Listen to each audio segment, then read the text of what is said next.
अस्सलाम वालेकुम। आज के जलसे के सदर कारी जैनुल आबदीन दानिश साहब, शेर महाराष्ट्र अबू आसिम आजमी साहब, सदर जनता दल शान हिंद साहिबा। आज का जलसा मालेगांव शहर में इनकलाबी हल्ला बोल जलसा ये नाम जानबूझकर रखा गया। मैं सबसे पहले तो शहरियार की जानिब से या पूरे शहर की जानिब से अबू आसिम आजमी साहब से माफी चाहता हूँ कि आज वो मालेगांव शहर में जिन रास्तों से गुजरे, मैं उनके साथ गाड़ी में था, मुझे एहसास है कि उनको कितनी तकलीफ होगी। ये तकलीफ हम 25 साल से यहाँ सह रहे हैं, लेकिन अगर हम बर्दाश्त कर रहे हैं तो उसकी वजह है कि हमने ऐसे नुमाइंदे यहाँ से चुन कर दिए, ये नौबत आ गई।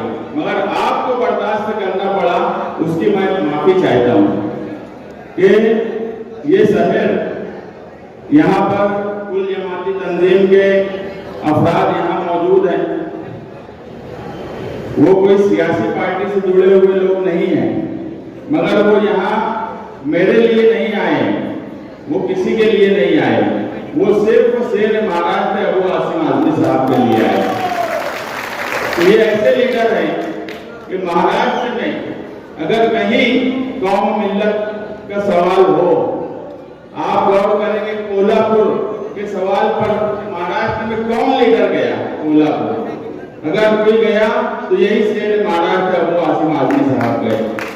कहीं भी कुछ हो जाए, विभाग के दहल बोलते हैं, असेंबली हॉल हो, सड़क हो, या जहां जुल्म और नाइंसाफी हो रही है उस जगह पर जाकर बोलना हो। और यही हमको निहाल साहब ने सिखाया। अब हमने जो निहाल साहब से सीखा उस पर हम चल रहे थे। अब हम हमारे लीडर अबू आसिम आजमी साहब से भी सीख रहे हैं। अब हमारा तो प्लस हो गया, यानी सीखने के लिए, आगे काम करने के लिए हमारे पास एक ऐसा लीडर है जो ये भी समझता है कि नाइंसाफी के खिलाफ कब बोलना है, ये भी समझता है कि बुनकर के लिए अगर कोई सवाल है तो कब बोलना है। अभी मैं कल की ही बात बोलता हूं कि आसिम भाई, हमारा शहर 2 मालेगांव बन गया। आप फिरका परस्ती के खिलाफ बोलते हो, हमारे यहाँ 25 साल से एक अलग तरह की फिरका परस्ती शुरू हुई, जो डेवलपमेंट के नाम पर शुरू हुई। हमारा टैक्स, हमारा सेंट्रल का टैक्स ले जाकर आउटर के हिस्से में डेवलपमेंट किया गया। अगर आप आउटर देख लेंगे तो आप बोलेंगे मुझे ये कौन से मालेगांव में लेके आए और ये किस मालेगांव में लेकर आ गए।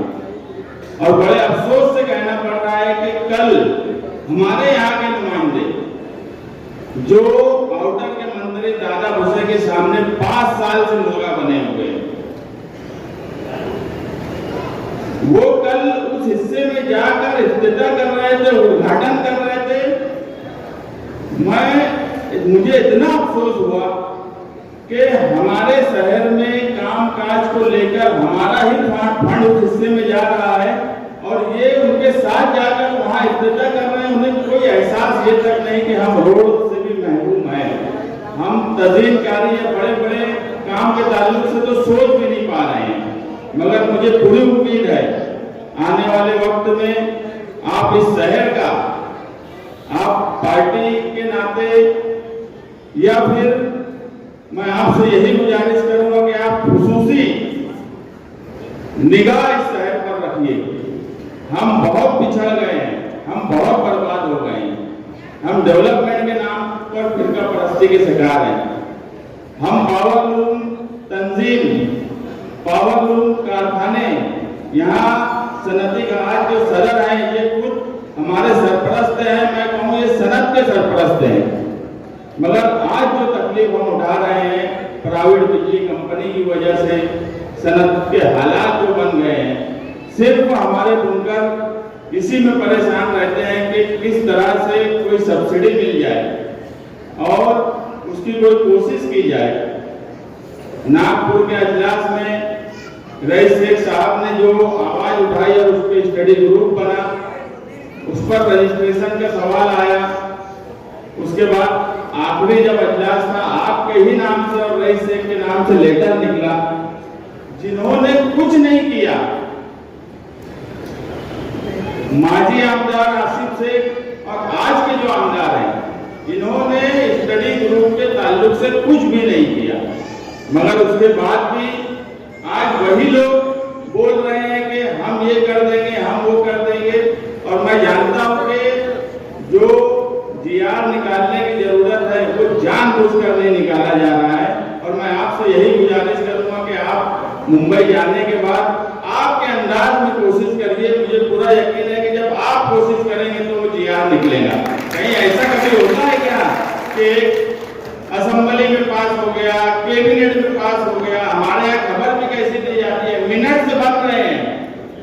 उसकी भी एक खबर है, आसिफ शेख बहुत कोशिश किए तो मिनट से लिखे गए।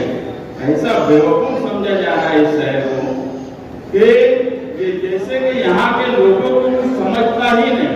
जब एक मर्तबा बिल पास हो गया तो दिखती बात है कि मिनिस्ट्री उसको करे या तुम कोशिश करके उसको करवाओ, मगर ऐसा कुछ नहीं यहाँ होता है।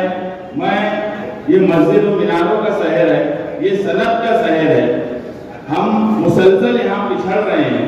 आने वाला वक्त इलेक्शन का है और मैं आपको यकीन दिलाता हूँ कि आने वाला वक्त आपका हाथ ये शहर मजबूत करेगा। आने वाले इलेक्शन में आपको मजबूत करेगा, ये यकीन है मुझे। यहाँ एक इनकलाब आएगा इस जलसे के बाद, एक बदलाव की लहर है। 2 लोगों से ये शहर मुसलसल बदजन हो चुका है और दोनों का एक ही काम है, तुम मुझे मुल्ला बोल, मैं तुझे हाजी बोलूं। 1999 से इस शहर में एक शेख रशीद की फैमिली और एक मुफ्ती इस्माइल की फैमिली, इन्होंने साठ-गांठ कर ली कि या तो वो रहे या तो हम रहे, कोई तीसरी ताकत ना उभर पाए। मगर हमारे समाजवादी में जाने के बाद कहीं ना कहीं ये हुआ कि समाजवादी की ताकत, निहाली वर्कर, ये लोगों की ताकत जब मिली तो यहाँ तीसरी ताकत खड़ी होने लगी। और ये तीसरी ताकत इंशाअल्लाह इस शहर में बदलाव लाएंगी, इनकलाब लाएंगी। इतना ही कहकर मैं अपनी बात